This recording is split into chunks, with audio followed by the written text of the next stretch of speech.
नमस्कार दोस्तों, स्वागत है आपका मेरे यूट्यूब चैनल पुस्तक रिव्यू में और मैं हूं आपका दोस्त राजेश गुप्ता।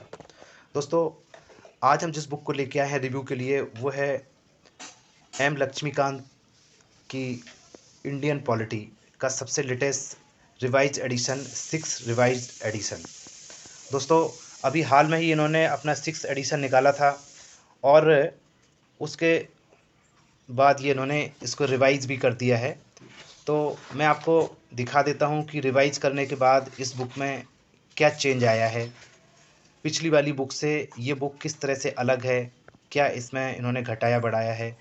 तो दोस्तों देखें, ये preface to 6 revise edition. In the course of revision and updation of this edition of the book, various new developments related to the subject like recent constitutional amendments, parliamentary legislations, executive decisions and Supreme Court judgments have been taken into account. Changes in this edition, first edition of 6 new chapters. तो दोस्तों 6 नए chapter बढ़ा दिए गए हैं। Inclusion of 2017, 18 and 19 parliamentary questions with answers. Inclusion of 2016, 17, 18 and 19 main questions. Updation of the year-wise breakup of the UPSC questions in the preliminary and main examination. Inclusion of additional updated information on a number of topics. New item included in various chapters. Inclusion of video to recapitulate selected key concepts. New chapters दोस्तों जो जोड़े गए हैं वो हैं आपके सामने goods and service tax council, national commission for backward classes, national investigation agency, national disaster management authority, role of regional parties, coalition government. तो दोस्तों इस तरह से ये 6 नए चैप्टर्स इसमें इंक्लूड कर दिए गए हैं। अगर आप हम पूरे इसके कंटेंट को देखें कि इस बुक का कंटेंट क्या हो गया है तो मैं आपको दिखा देता हूँ। सबसे पहले यूपीएससी सिलेबस दिया है इन्होंने, तो सिलेबस तो आपको कई जगह मिल जाता है। अब दोस्तों कंटेंट देख लेते हैं। पार्ट 1 कॉन्स्टिट्यूशनल फ्रेमवर्क है, इसके अंदर दिया है historical background, making of the constitution, salient features of the constitution, preamble of the constitution, union and it's territory, citizenship, fundamental rights.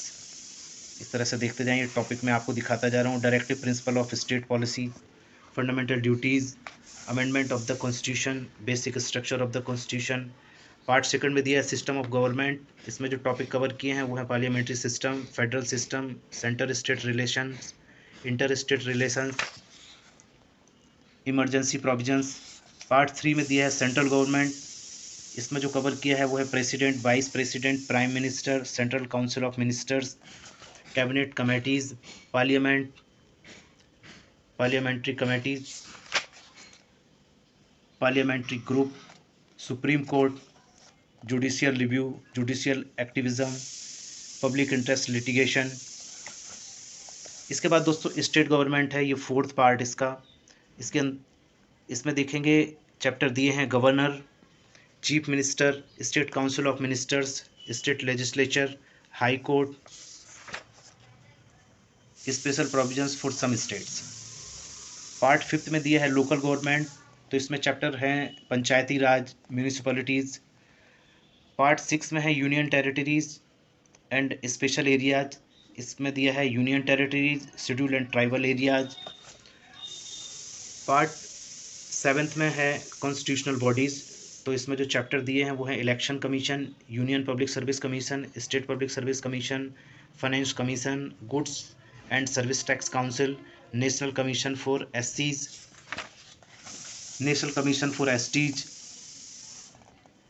National commission for BCs, special officer for linguistic minorities, controller and auditor general of India. इसके बाद attorney general of India, advocate general of state. इसके बाद के part में दोस्तों non constitutional bodies हैं। इसमें नीति आयोग है, नेशनल ह्यूमन राइट कमीशन है, national human right commission, state human right commission, central information commission, central information commission, state information commission, central vigilance commission, central bureau of investigation, Lokpal and Lokayukta, national investigation agency, national disaster management authorities. इसके बाद दोस्तों अगले part में है other constitutional dimensions. तो cooperative societies हैं, official language, public service, rights and liabilities of the government, special provision relating to certain classes. Part 10 में दिया है पॉलिटिकल डायनामिक्स। इसके अंदर जो चैप्टर इन्होंने दिए हैं वो हैं political parties, role of regional parties, elections, election laws, electoral reforms, voting behaviour, coalition government, anti defection law, pressure groups, national integration, foreign policy. Part 11 में सबसे लास्ट में है वर्किंग ऑफ द कॉन्स्टिट्यूशन। तो इसमें दिया है national commission to review the working of the constitution. इसके बाद दोस्तों अपेंडिक्सेस दिए हैं।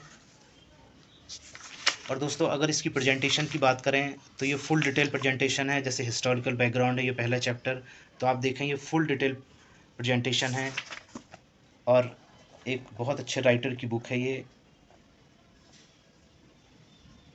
इस तरह से देखें आप, मैं आपको दिखाता हूँ। इस तरह से कलर्ड प्रेजेंटेशन है, तो बहुत इंटरेस्टिंग है बुक देखने में।